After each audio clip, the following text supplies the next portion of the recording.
So today we're making pinto bean patties. So this is a legume-based burger patty with a Mexican vibe. So what you're going to need to do the night before is soak your pinto beans, and I have my beans, they were soaking overnight in some cold water in my refrigerator, also with some bicarb soda, and you'll find all that information in the recipe in your dashboard. So the bicarb soda is actually going to help soften our beans and also reduce the lectin in the beans as well. And once they've been soaked overnight, we're just going to drain those.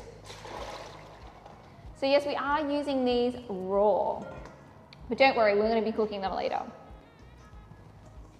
So we'll just set that water aside. You can just discard that.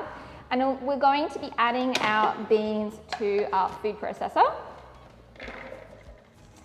And to flavor our patties, I have a combination of spices that are traditionally used in Mexican cuisine.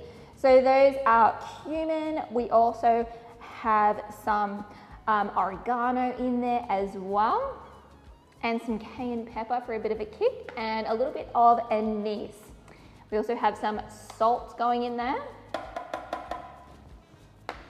And we are also using a little bit of baking powder. Now this is going to make our patties a little bit lighter. We have some polenta or cornmeal, and some diced onion, or you can use green onions. I'm using some red today, but either is fine. I also have some cilantro or coriander, and I've just refreshed that in some water in the fridge just so it's nice and fresh. And we're just going to chop this up roughly.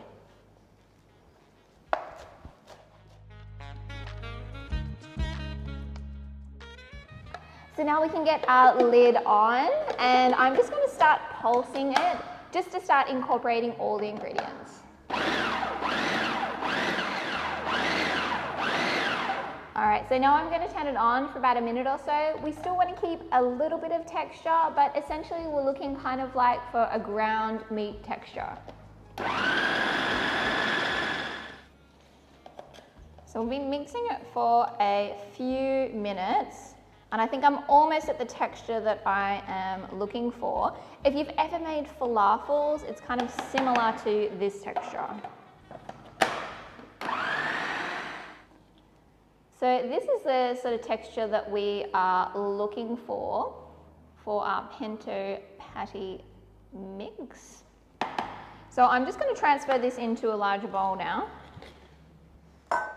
So now that we've got all our mix in there, we're just going to fold through some corn kernels, and you can use fresh, frozen or canned ones. These ones were just in a can, and that's going to give us like a nice pop of color and texture, and still staying with our Mexican theme.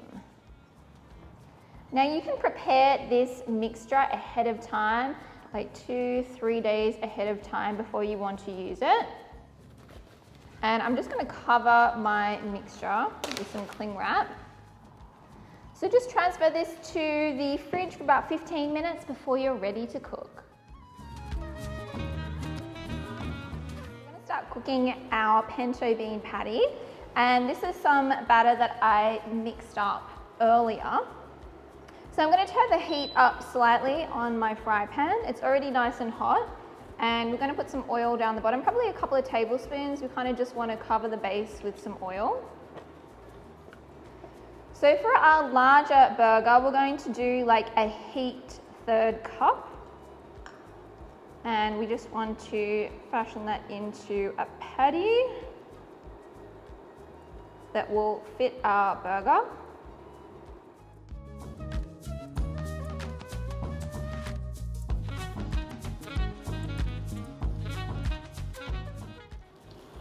So for our smaller size, we're going to do about 2 tablespoons of our batter.